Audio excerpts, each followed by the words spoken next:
Hello and welcome to Vault Holocron. I'm Jonathan and today I have a Kenobi theory for you. So, the Kenobi trailer released recently, truly bringing in the hype for the show, and from this the Inquisitors and Vader appear to be the villains of the show. However, today I believe that I have found the true hidden villain of the series. First, I'd like to cover why I think there may be a secret villain in the show in the first place. After all, we already have Vader and the Inquisitors. However, there are some issues with these villains, which would be addressed by introducing another one. You see, the Inquisitors, while being powerful, are probably not big enough of a threat in combat to really give the show some great excitement. Kenobi is a very powerful Jedi who served on the Council, and he's even defeated both Anakin and Grievous in the past. So the Inquisitors shouldn't really be enough of a threat for him. As well as the Inquisitors, there's also Vader, who was hinted at the end of the Kenobi trailer through his signature breathing.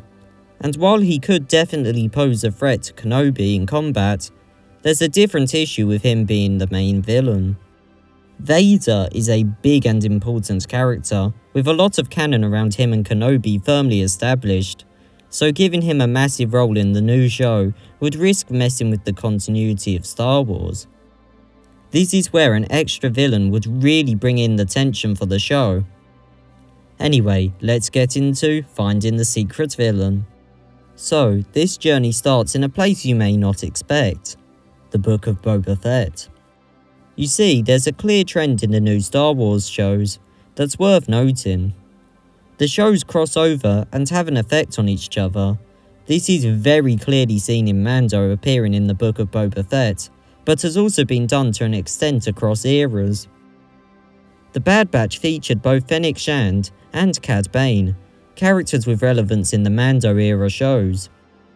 With all of these connections, I'd argue it's not unreasonable to assume that the big Kenobi villain has already been set up in another show.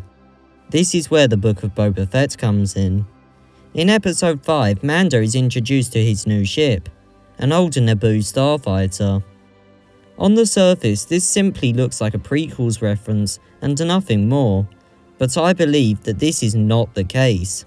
You see, N1 starfighters were ships used by Royal Naboo security forces, which begs the question, how did one end up alone and destroyed on Tatooine? The ships were only used by one planet, and so there can't have been many of them dotted around the galaxy. So what happened to this fighter? I think I may have found the solution. What if the ship was flown to Tatooine by someone who was trying to follow Kenobi? This would be a great way to link the Star Wars shows, and would mean that a new villain could be introduced, without fans feeling that they hadn't been set up properly. But who's the pilot? The pilot would need to be someone who could get their hands on a Naboo starfighter, and being the villain of Kenobi would need some sort of connection to him. With this in mind, I believe I have the perfect candidate.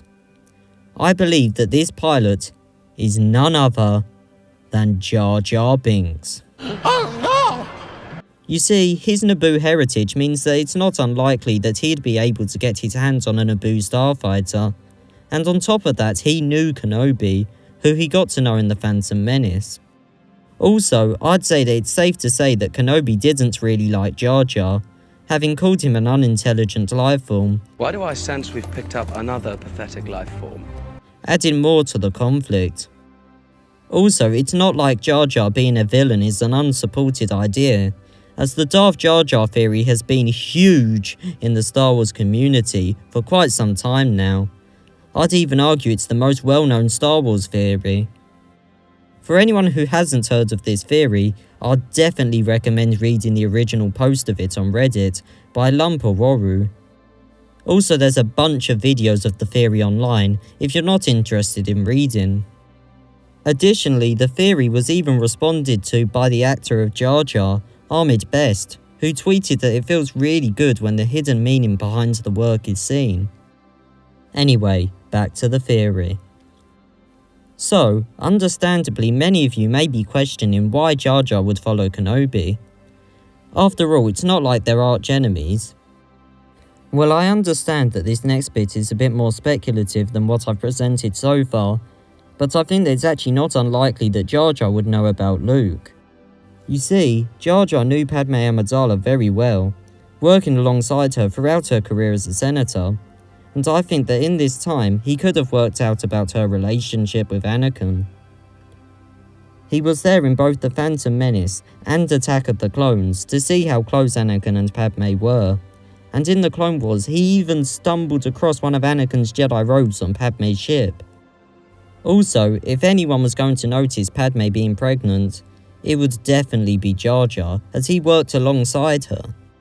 Therefore, Jar Jar may actually know of Luke and Leia and go searching for them. Additionally, he knew Bail Organa, and therefore could definitely have found out about Luke and Leia if he didn't know already. So yeah, I'd say there's quite some evidence to support Jar Jar being a secret Kenobi villain. I'd also like to mention that if this did happen, it could also link even further into the Mandalorian era.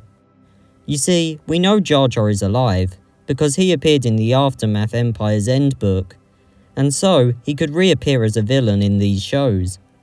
And who knows, he may just come looking for his ship.